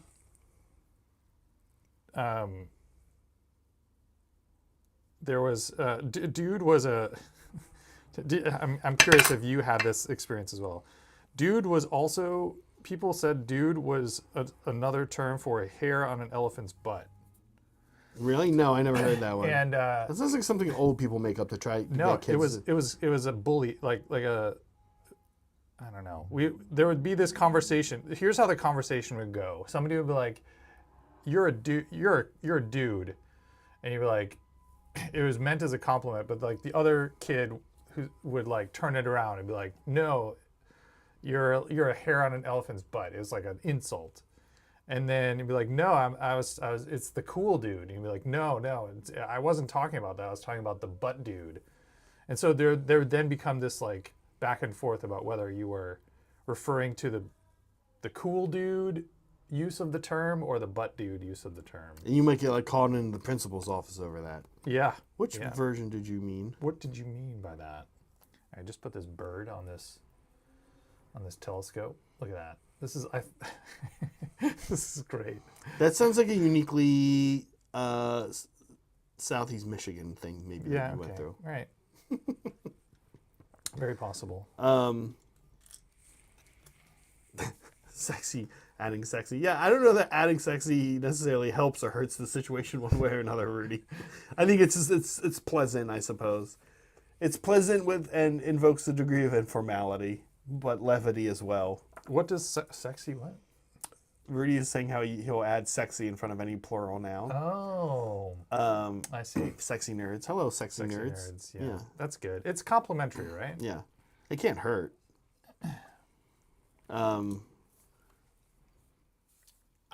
So we were talking about the word y'all, right? And this Yeah. is a case made for y'all, which is of all It places, is. the U.S. South has somehow created perhaps the most gender neutral, quick, easy word to say. Like it's easy to say y'all. I know. But You as know what you a mean. Yankee, you and I just can't really bring ourselves to say it. I just don't love the word. We Why can't don't I? do it. Why can't I love the word? Us Californians and Yankees can't say it. We hate it. Californians say it way more than, like Saray says it. I've even heard Holly say it, right? But Megan doesn't say it, and didn't grow up with it. I didn't grow up with it. I grew up not liking it. Like where I grew up, it was a sign that you would look down on a person that would say Yeah. yeah, Kind of. which is maybe probably not fair. probably not fair. Probably not fair, but it is very useful. It is a great term. Anyway, what made me think about this was, and I had this conversation with Cody if he's still there, and I was talking to this about Megan the other night. Another example of a phrase or word that is like that for me is "oh yeah," and I realize I realize I say it What do you mean? yeah. So when you're talking to somebody and then they're like, "oh yeah," and then As like a hey, please expand on that concept. well, that you what I just- realized what it is is it's just this quick way of saying like, I'm not super interested in what you're saying right now, but I also am like really happy to have you just keep talking about it. Like it doesn't bother me that you're talking this. And then like why it's become so useful is because more and more as I've gone into my 40s, and you start to realize how like older people get more and more chill in a lot of cases than younger people about things, especially about like groups of people talking, is I'm just realizing like in Hobby Hang or here with Meg or like you guys are all over talking about how we should redo the camera or some, I'm just like, oh yeah, more and more, which is like, yeah, all right. And then I was thinking about I was thinking about like the masters of this, of course, are like in like far in like northern Minnesota. They go oh yeah, like all the time, right? Like constantly. And you realize that that's like, it's kind of indicative of their way of life. They're like friendly, nice people in the upper Midwest, but also kind of standoffish in particular ways. Yeah. And they're also direct and nice. And oh yeah has become this like way for them to like say to one another, like, listen, this is dumb. I don't care about you shoveling your drive. Yeah. And the deer family you saw in your backyard. Right. But like, oh yeah, go ahead. Just keep talking. Please like, continue. Yeah. Yeah. So I'm realizing it's just like very useful, kind of like y'all, right? Like I should embrace you all. It's very useful. It just, oh yeah, doesn't have the negative connotations, societal connotations, cultural connotations. I mean, the thing to understand is like they do these maps where like where do people hate other people? And it's always like countries right next to each other because they have history of war and history of interactions, right? Like people from the Northeast U.S. still, and the South, South, like still like can find numbers of ways to not like each other, right? Or each other's cultures. So, and I grew up in Maryland where it was like right on the border of that, right? Like for example, in Maryland, in the Chesapeake Bay, we have all these like regulations on how to not make the blue crab go extinct. Right. And Virginia is intentionally like, nah, fuck it. We'll just fish them to hell whenever we want. We don't care. Like they have no rules or regulations on crabs, right? And we always hated that in Maryland. We're like, oh, that's really selfish. It's like exploiting the tragedy of the commons, right? Basically, Right. like Delaware and Maryland are like, cool. We'll only do this. We'll only do it a particular way. Yeah. And yeah, you grow up kind of, not wanting to say y'all. Come on, guys. Get your fishing shit together. Yeah, y'all. Don't crab. Yeah, y'all. Don't crab irresponsibly. Virginia. Liberty Fires. Wow, we've gotten a lot done. Actually, not really. You have. I've gotten actually an okay amount done. I'm going through and painting all the metal on the cannon. I airbrushed the red wood color on. Mm-hmm. I'm always making decisions whenever I paint this army. Do I, what am I airbrushing? Am I airbrushing the metal or the not metal? Yeah, that's tough. It's the part of you wants to airbrush the stuff that there's the most of. Yes. And then the other part of you wants to airbrush the stuff that like lends itself the most to being airbrushed. Exactly. Ultimately, what I've learned. If those two don't line up. Right. What I've learned is that because the wood requires so many different layers. Yeah. And because the metal goes on so nice with a brush, this Vallejo metal air, that I almost never airbrush the metal anymore. I always do the wood because the wood is trapped early. Yeah, exactly. And then I kind of reversed it, and I realized it's just so much better to. In general, you kind of think metallic is good to airbrush. That's sort of was my reasoning for it. But then I was like, oh no, it makes for less surface area on the steel helms was metallic. So you're like, I should do the metallic as the most surface area. Mm-hmm. But that surface area that wasn't metallic, I had to go through like 4 or 5 layers. Right. And it's like, oh, like multiplication, actually. A lot of people don't think about that. All right, I'm committing to a second shield here. Mostly because I wanted to have a way to add this bit. So I added the torch over here on this shield, and I really liked it.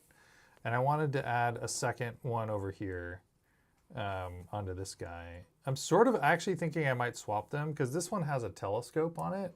And I kind of like the idea that there's like a telescope here and like another telescope like right next to it. It's got like all the telescopes. So I think I might put the torch over on this side, but yeah, I want to do a second. Yeah, I'm gonna do that right now. A second shield, mostly just so that I can have another spot to put one of these posts. I kind of now wish I had a third telescope. Can you imagine? Like this is Start to get a little. I feel like this is the city's aesthetic. They're just like, hey, you know what? Telescopes are good. What if we just had 4 telescopes? Like there's that, we were talking about it before the show. There's that war machine that's like the laser gun. Oh, the Luminec of Heish. Yeah. And it's basically just, it's a wizard casting the light spell in front of like an array of like 20 magnifying glasses. And he's just burning an ant with 20 magnifying glasses in a row, all lined up, casting the light spell through. I imagine he doesn't even cast a light spell. He just holds actually, I don't know the lore. Because there's a battle mate. There's like a wizard on it, right? He casts like the level 0 light D&D spell. Yes, yeah. Exactly. He's like just casting a cantrip and then magnifying it through like 100 magnifying glasses to create this like intense beam that does D3 mortal wounds in a line to everything. That was when I read the lore, I was like, oh, this is Right. it's so goofy. So this is my new image of like Cities of Sigmar. They're like, let's use these very basic technologies, like telescope, and just like have like 10 of them. If it works, it works. Put them all in series. Yeah. Except he is adding a little crow, right? You did add a bird, some kind of bird to it. The telescope? Yeah. That's not the guy's pet. It's just a random bird that Okay, landed here that who's showed about up. to get a cannon blown up next to him and who's gonna like freak out as soon as the cannon goes off. I He's think not gonna be there for long. for Brett, probably the best part about this is I think I'm the one who's going to end up painting this thing. Yeah. So he can just add all the BS he wants to this and not have to worry about painting it. And that's Yeah. fine though. We've talked before about how you are really into painting and I'm more like building, and so this is a cool project where we get to each do our own favorite part of it, right? Yeah, I do like painting more than I like building, and I don't mind building a thing. Did you see my custom crown spine yet, Brett? No. Oh, it's right here actually. Oh, I happen to have it right here. Oh, very cool. Oh wow, I see it. Yeah. This is your Nighthaunt crown spine? Yeah. It looks very Nighthaunt-y. Yeah, my custom Nighthaunt crown spine. Sorry, I just put glue on a thing. No, I'll just show it to You do the front view. Yeah. It's probably better in the front view, yeah. So I just took a bunch of spirit hosts from different kits, and they're going to be busting out of the ground, and it's just like a big swarm of spirit hosts. I really like that. Yeah. That's a great use of extra. Did you have like extra bits or? No, I had to on a take. kit? Okay. I used 2 spirit host kits, and then some from Nagash, Yeah. and then some from Ark in the Blacks / Neferata / Manfred. Kit. I love the idea of faction-specific cron spines. That's such a neat concept that now that cron spines are good and universally easy to use in game, I'm hoping we'll see more of. Yeah, I'm curious. It's going to be interesting to see if they feel like they have problems with manifestations. Yeah. It's going to be interesting to see how they fix them, because they can't do it with points. Oh. Right? So GW likes to historically fix things with points, which oftentimes doesn't work. But I will say I do feel like, for whatever reason, it has been working somewhat in Sigmar. And I think it's because you don't have, like, points are in bigger chunks. Mm-hmm. Okay. And what ends up happening is it seems like they take a look at problematic lists. And they're like, cool, if we raise this unit by 10, then they won't be able to take 3 units of it anymore. Yeah. And if they do still try to take 3 units, then they won't be able to take that character anymore, and that character is doing this. Or they won't be able to take this utility unit that's doing this. Yeah. So they're going to have to make a choice. Whereas I think historically in 40K, I've always kind of felt like, this scary unit goes up 10 points. Suddenly that like bullshit unit over there in the corner doesn't have grenades. Right. And I'm like, oh, okay. So I Didn't sort seem of very feel like the way to make cron spines worse is to make, or to sort of tone them down, is to make all the other manifestations better. Like people, if cron spines become a problem, just make the other options more compelling. Well, first I would say right feel about now in the meta, I'm not sure Crown Spine is the best. I think the problem is, and we all kind of knew this was going to be a huge possibility, 8+ to cast. is that something somewhere, Yeah, one of these manifestations will be the best. right. The goal and hope is that there's 4 or 5 of them, or all of them are the best for somebody, Right. and that changes around. But that's really going to be hard to get to. So right now, like we were enjoying Ethermatic machines, Yeah. but that one's like people were saying that one's fine, but it's like Polly's bringing it. Morbid Conjuration is like the one that everybody wants. What ha- is that one? It's Purple Sun and Shackles. Oh yeah, okay. We have them. We haven't painted them yet, but we do have all of them. So clearly, like one of them is going to become the best. Yeah, I think I brought up earlier. I think factions should have a plus to cast their own. So that's a cool idea. A Nighthaunt wizard should get +1 to cast the Nighthaunt That's a ones. cool. And in fact, the Nighthaunt ones are fine. They're not bad at all. It's just that you can't. Like I'm going to take the Crown Spine. Honestly, I'm mostly taking the Crown Spine for like painting purposes and have a cool kind of centerpiece. Especially because Nighthaunt don't have like a huge big model, right? Right. But I definitely would not take the Crown Spine if I had +1 to cast my own Nighthaunt spells, right? Yeah. And some factions don't have their own, like your Seraphon don't yet, but maybe they will. Maybe. I feel like that's...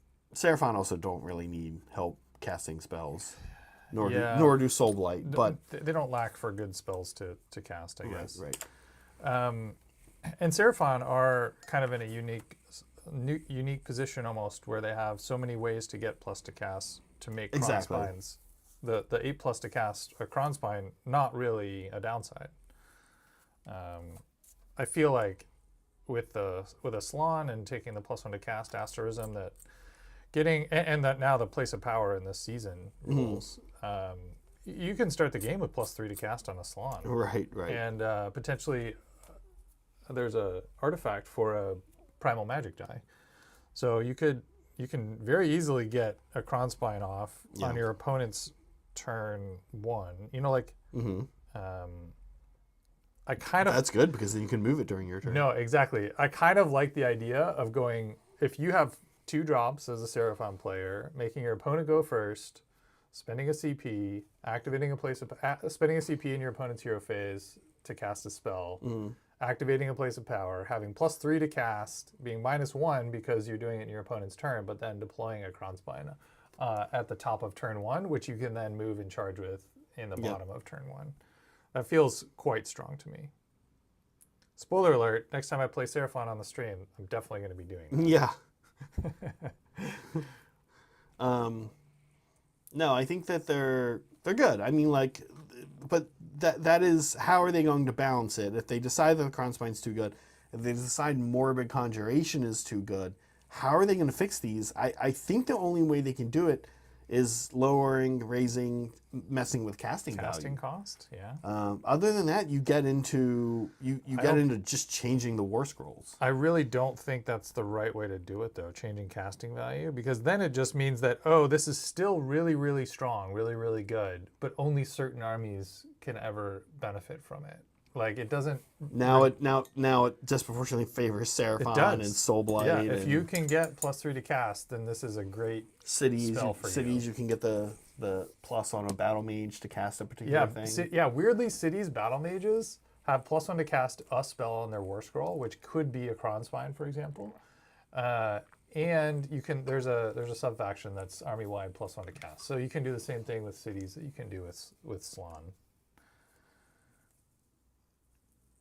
Native, with the Salon +1 is what? Native +1, Place of Power +1. What's the die? The Primal Asterism. Oh, the Asterism. Yeah, there's a +1 to cast army wide. And the Primal Magic makes it +4 minimum, honestly, if you roll 1. Yeah. Right. If you use that the one turn. Yeah. Wow. Yeah, You're right. That probably isn't the way to do it. They're gonna have to change war. Yeah, I mean they'll have to adjust the war scrolls, and they have done that. I mean, like when Purple Sun first came out last third ed, it was too powerful. It was really strong, and everyone complained about it then too, Yeah, right? yeah, and they had to change it. They had to go in and change the war scroll. They had to like change what it could actually do. Yeah, polychrome. I've been really liking the +1 to cast asterism for Seraphon because the mini game that you have to play when you choose one at the start of the game is sort of the easiest to accomplish for that one. You just have to make sure your Slon's not in combat and still alive at the top of turn 3. An indication that you're doing okay anyway. Yep. And if you choose to go second, if you're able to go sort of arrange it so that you go second on turn 2, it's very easy because it means that your opponent, even if they have some fast-moving chaff unit that they move in and touch your Slon with, you can just fall back and, all right, cool, now he's still alive. They won't kill him because it's a fast-moving chaff unit. Yeah. All right, then you fall back at the bottom of 2 and you're fine. He has got a little easier to kill. He has quite a bit. Although the 5-up ward from having guard near him is compelling. But he lost a pip of armor save, and the Itixi grubs are no longer in the game, which used to be another good piece of durability tech.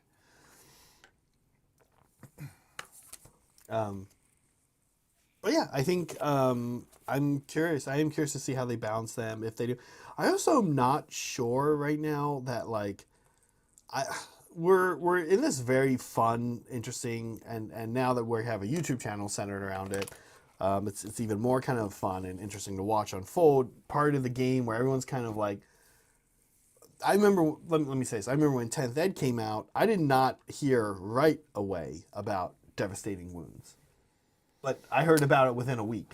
Yeah. You know what I mean? So that interaction was problematic. Yeah. Right. We're hearing about these things are now starting to surface in Sigmar, and we're finding out that that's gonna have to change. Oh, that's gonna have to change. There's a lot of complaining, and I can't say I don't agree with it about the Dreadblade Horrors moving in both phases. Yep. I think for sure that's changing. It's for sure dropping to just like every other unit in my own turn, right? Yep. So I'm like not even thinking that's not going to happen. I'm aware that's going to happen. Next time we play on stream with that army, I might not even move in my opponent's face. I'm just going to start getting used to it. Just start getting used to it. Yeah. We know that's almost for sure happening. However, I will say this about them. Talking about the price of a cavalry, how many points is an Agrodon? They are 210 for 3. 70 points. Yeah. Dreadblade Horror, 80 points per model. Now, okay. The problem with a Dreadblade Horror is you can take them in units of 2. Right. And that would actually be one weird way to fix it that they're not going to do because that's not how the kit's sold. But if you had to take 5 Dreadblade Horrors and they were 80 points a model, I mean, then they might be too much. Right. Right? Then they might be worth an Agrodon's cost if they could teleport in both phases. But you'd be like, oh, wow, your Agrodons delete whatever they touch for 70 points per model. And meanwhile, over here for 70 points a model, it's a utility piece. It's a It's a very good utility piece, right? So, cost per model, I don't think they've gone Agrodons I don't think they've gotten Dreadblade Horrors wrong. It's just sort of weird that you can take 2 on a unit, exactly the type of unit you only to take small. Frankly, you want to take 1 if you could, right? Yeah. So that I think that's kind of part of their problem.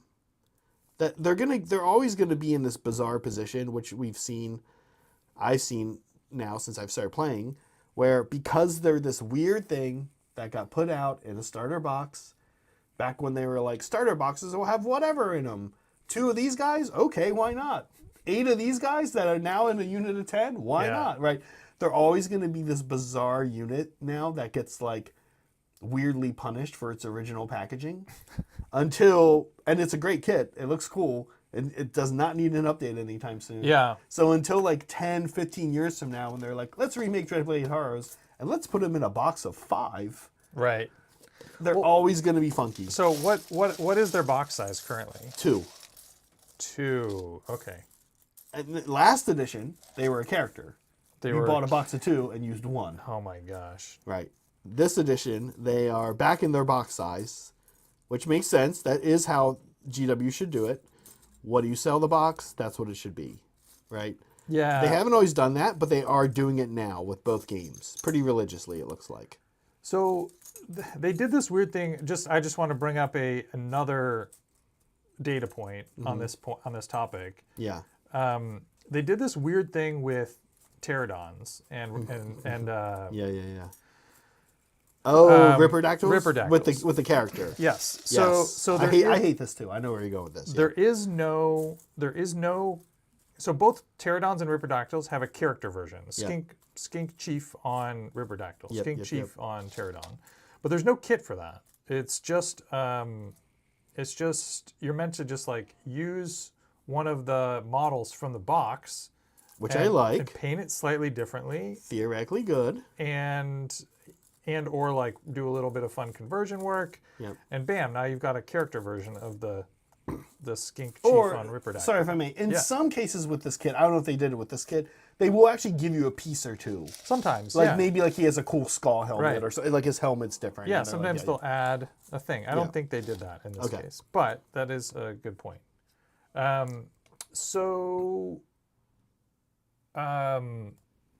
What that led to is people being like, oh, I want to take the character, but now I only have 2 left. I had to buy a box of 3. I've only got 2 left because I made one a character, and I no longer have a legal unit.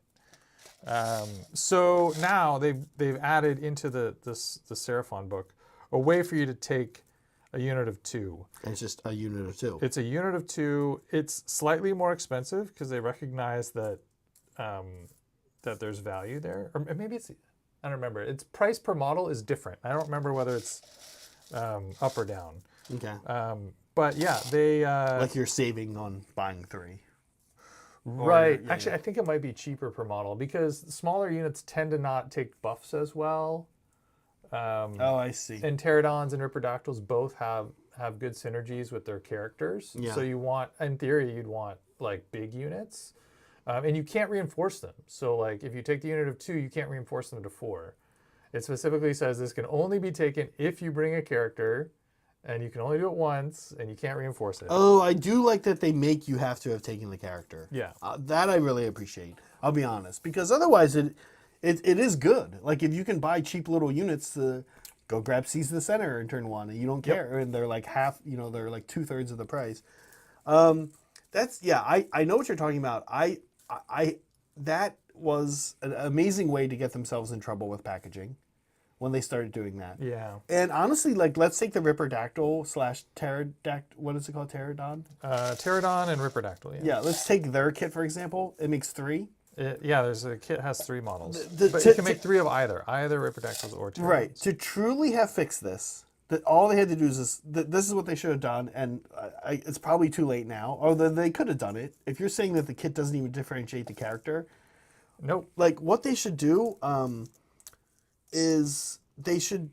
So let's say I'm trying to think how to say this. When you buy a box of 3, yeah, that box of 3 should actually make 3 different characters. Mm-hmm. So they should have a Ripperdactyl character. It makes 2 currently, and then now you have 1 guy left over. Yeah, or yeah. And what they should have done is just made like, there's also a skink priest, a skink wizard that rides a pterodon. A skink wizard. Right. Interesting. That's it. And so like they could have fixed that now. They could have fixed that in the index. They could have said skink oracle on pterodon. Yeah, I mean, and make them not that good. They have to change the kit though, because there's no way to build what is obviously a wizard. Well, okay, that's Yeah. what they should have done.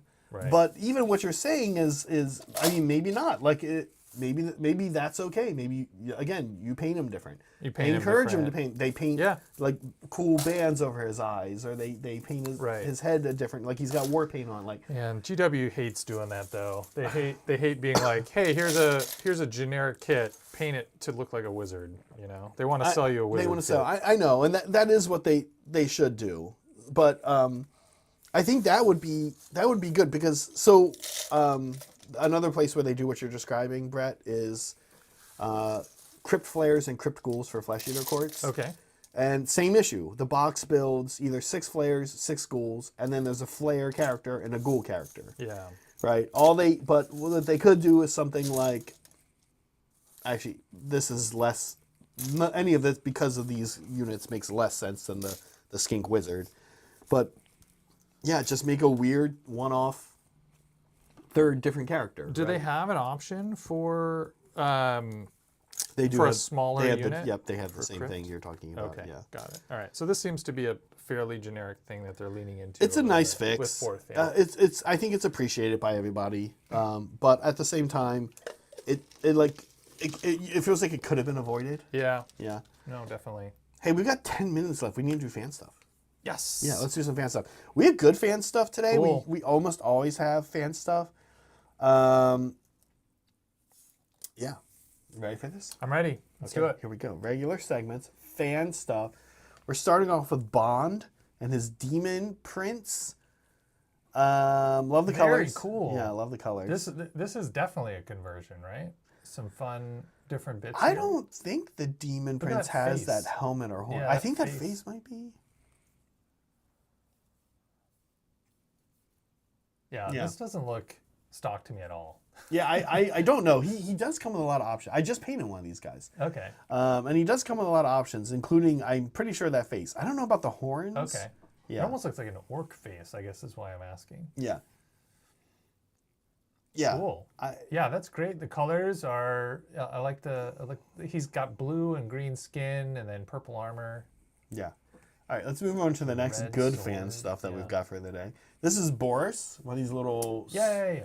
These little. This is so nice. A cherub. Yeah. This is in Sister's Army. Yeah. Do you know what these do?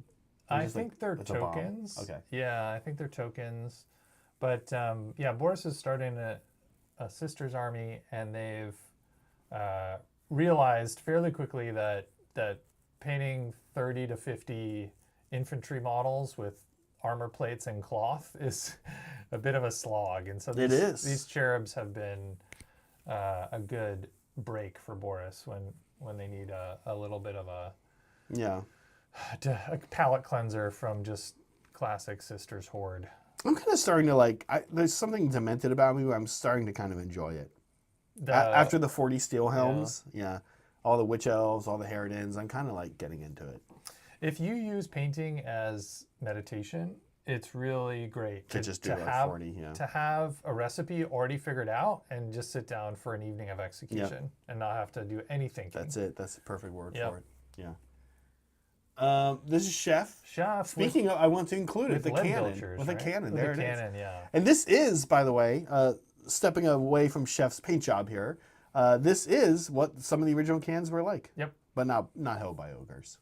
Because there weren't ogres. This is like if an ogre would just pick up this dwarf cannon and just walk around with it. I mean, that is exactly what it is, yeah. You know what they need is like dwarf ogres, chaos ogres, or chaos dwarfs to like reload them for them. Because I can't imagine this dwarf's lighting the cannon with this ogre. This ogre is lighting a thing with a stick in his teeth. Like, how's he going to reload this? He's not going to stop it. He's like, no, I'm hungry. He's not going to stop and reload it. Yeah. These should be one-shot items or have little dwarfs, chaos dwarfs on their bases. Well, they have Gnoblars. Gnoblars, yeah, that's right. Chef, this looks nice. Actually, the metal looks like aged. Yep. Really aged. The metal weirdly looks great. I love the OSL from the flame. You see the OSL in the metal there? It's subtle, huh? Yep. And it's on really his good. bicep. Yeah. And I like the skin tone. Looking nice. Looking good, Chef. This is Cody. Cody. Wow, this is great. This is great. Yeah, we like this one. This is KDM. But also, just like, in all seriousness, great paint job. Yeah, great paint job. Nice hair. Yeah, really good lantern work. Good lantern work. And I know Cody's, one of Cody's superpowers is lighting. And this is very, very awesome, like, use of bright colors on upward-facing surfaces. Yeah. Darker, warmer, more saturated tones on the undersides. Yeah. Yeah. Very cool. Very nice. This is Jupiter? Yeah, this is Jupiter at Boise Cup. At Boise Cup, yeah. Yeah. Oh yeah, I didn't. I had to pull out a Boise Cup because Meg had to take a family trip at the same time, and we can't really. I was on yesterday's stream, today's stream. I'm going to be on tomorrow's stream. So if I was not here, that'd be hard coverage for us to lose. But family Jupiter's first, there. and Jupiter is there. I'm bummed This is out. I'm Guardians, bummed out. right? Yeah. So in the Discord, he has a few pictures of all of them. This is the one I picked. And they're all themed slightly differently and all converted.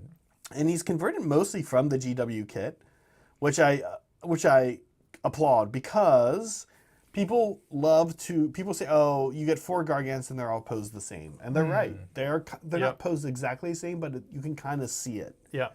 And Jupiter broke that up. But one of the things people do to get away from that is that they find 3D printed Gargants.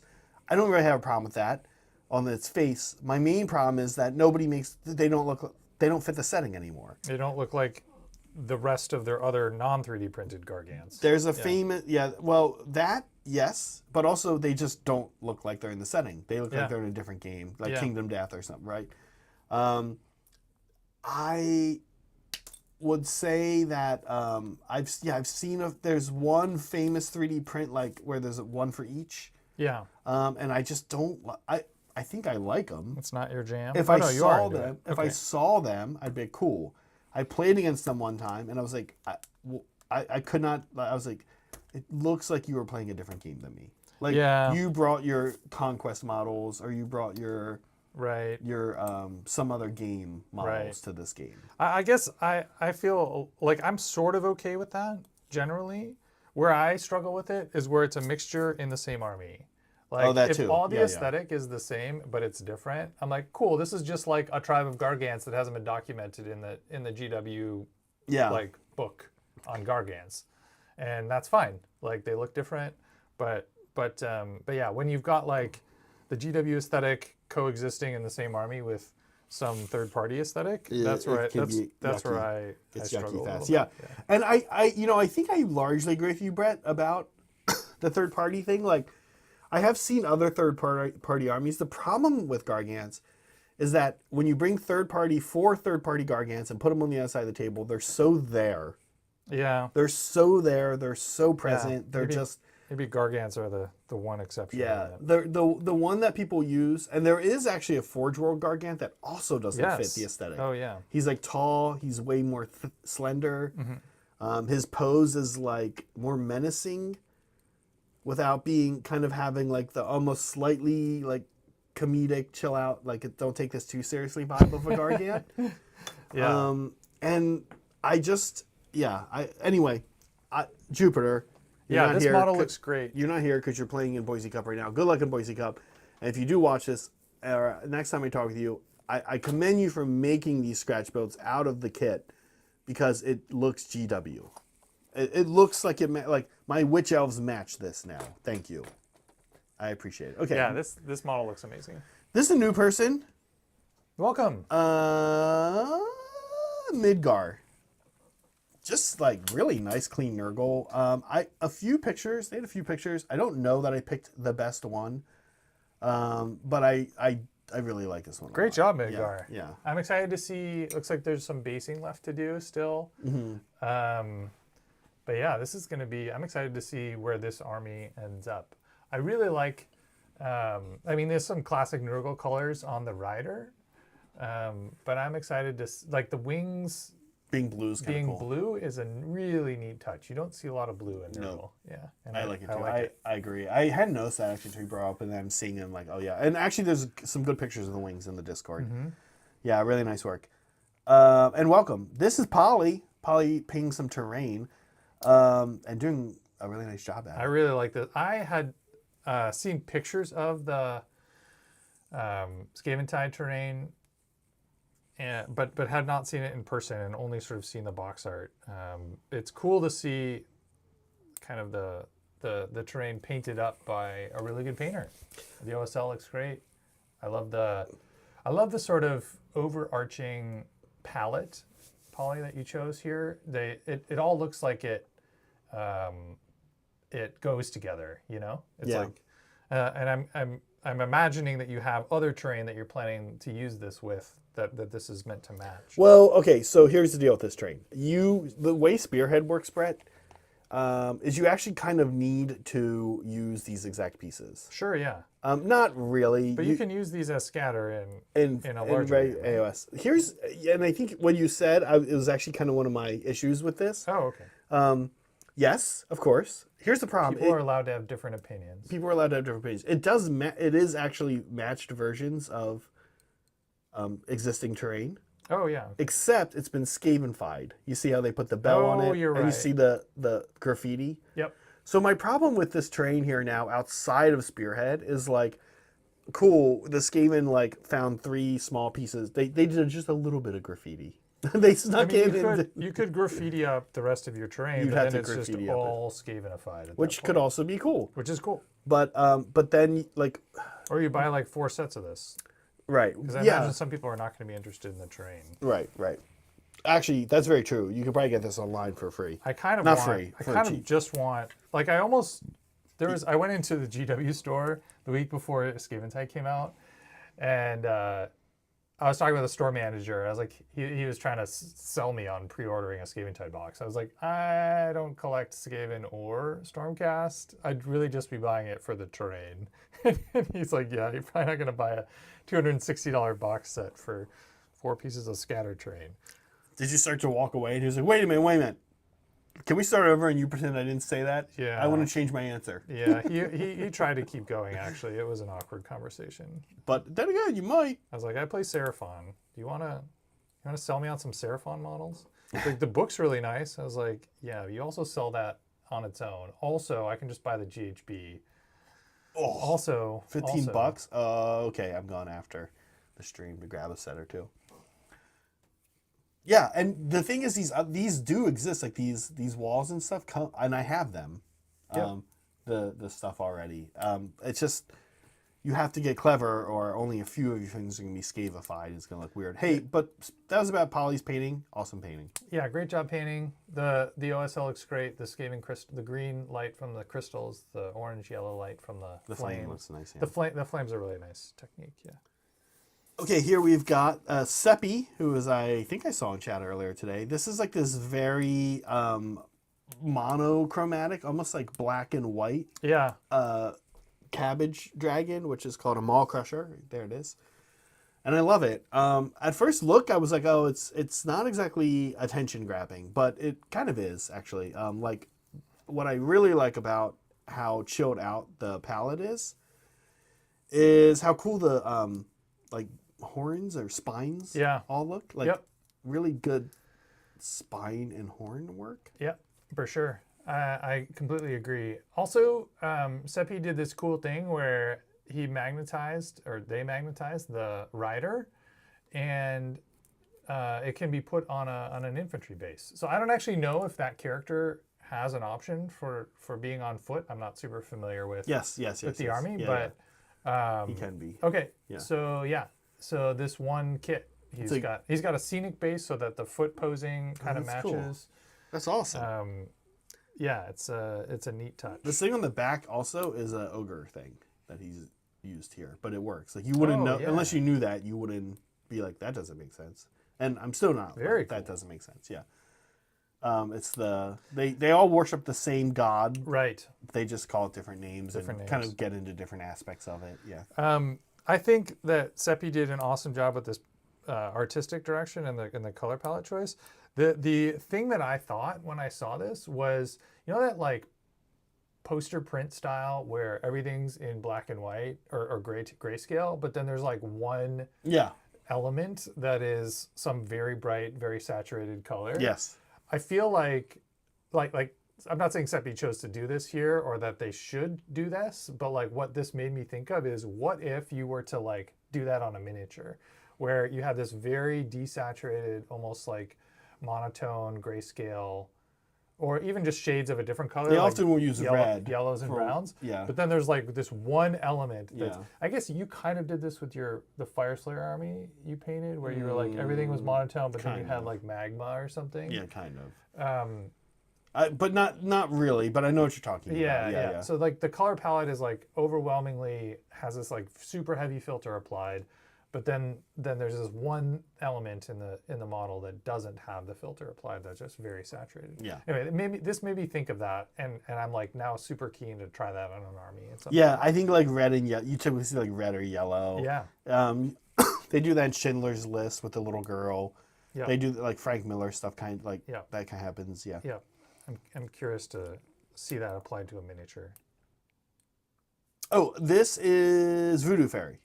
Oh, very nice. And I don't think we showed this yet. We might have shown this actually last week. Now that I realize it, but no, I think we stopped here last week. Yeah, it looks great. I love the lens work.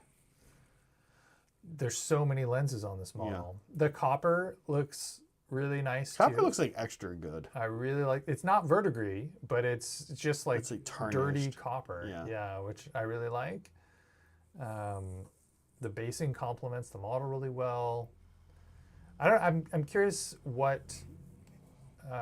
So this doesn't just look like Nuln Oil to me. This might be oil products for the copper, for the black. Sort of, there's like a black wash all over everything, like the skin and the black metal on the legs and stuff. I'm wondering if this is an oil product or maybe it's like a contrast paint even. It is particularly striking, like you're saying, on the copper. Yeah, whatever weathering product was used is really nice. Yeah, kind of curious. We could ask them. Okay, and last but not least, we've got Zelten. Great job, Zelten. This is Lumineth? Yep. Is this goat mount? That's like part of their... I'm not super familiar with the Lumineth line. That's one of the things. Part of their thing. One of their animals, yeah. This is like their cavalry character guy. Yeah. Not an easy army to paint. Wow. Yeah, there's a lot of detail here. A lot of different techniques too. Like there's gems and trim, but also fur and scales. Fur, cloth, armor, feathers, stone. Gems, armor panels. What? Yeah, you cloth. do. I don't like every panel, every material type. Hooves, like yep. Horns. Horns, claws. Metal on the horns. It's kind of wild. Yeah, I feel like this is would be a cool project army if you wanted to just like teach yourself all the different materials, how to paint all materials. Yeah, if you want to teach yourself some patience too. Yeah. Meg is working on this army. Has she started it? I think she's been assembling. This is the first guy she bought too. She's got this guy. Oh wow! But Meg likes doing all those different. Yeah. Meg loves like doing all the different texture things. Yep. And there's weirdly not a lot of skin, right? It's a lot of other things. She likes doing skin, so she's a little bummed about that. But she does get to paint animals. The other thing that's very funny, I'll say real quick before we wrap up here, and because Meg's not here, is Meg always has this idea that like she'll have 2 boxes of Wardens, and that she's like, that's all I'm painting, and I'm like, listen, you work for a YouTube channel now, and you agreed to start paying Lumineth. You're painting 40 Wardens, and probably 40 Sentinels. I don't think she's always realized what she's gotten herself into. Great job. Great job. Great job, Zelten. Yeah, he's they've been cranking out some really cool stuff in the hobby finished. Now, last thing before we go, real quick, one last reminder. If you're a mandrill, this is starting in 10 minutes. Yeah, we need to like hurry up and leave. We need to shut this stream down so that all of you can go. And if you are not a mandrill, this would be a great opportunity for $8, join for a month and hop into Discord. Yeah. Make sure your Discord and YouTube accounts are linked. And join us for this live workshop with Timbit. Brett, we did it. We did cannon stuff. I got like all the metal down on mine. Yeah, I feel pretty good. Should we show where we're at? Yeah. Here? Let me pass this one to you quickly. Actually, well, we've got the mandrill thing up right now. Here's mine. So I've got all the metal down, which is quite far. And then I'm going to be doing my skin tones with Timbit here today, since that's the thing. What about you? We'll zoom in on for you. Cool. I've got. The final got product. my little diorama here going. I took this guy who had like a forge implement in his hand. I cut off the forge implement, and I'm gonna put this flaming torch thing in his hand. So he's gonna have this flame. Oh, nice. So he's gonna be lighting the cannon with this giant flaming torch. I like it. So I need to glue that on there. But this has been a super cool kit bash project. I've got the little cannonballs. I've got a powder keg. I've got an anvil. This guy's, I decided he's not going to be up front. He's going to be pulling the cannonball out of the box of cannonballs. We've got the engineer with all the telescopes. We've got a bird on it. So this is obviously a Portland cannon. Put a bird on it. Yeah. So we're this is going to be a great, tell a little fun story. Thank you, Brett. I'm excited. Actually, it doesn't look too bad to paint. It'll be fun. All right. Thank you, everybody. As we like to say, be kind to each other, be kind to yourselves, always be creating. See you next time. Bye-bye, everyone.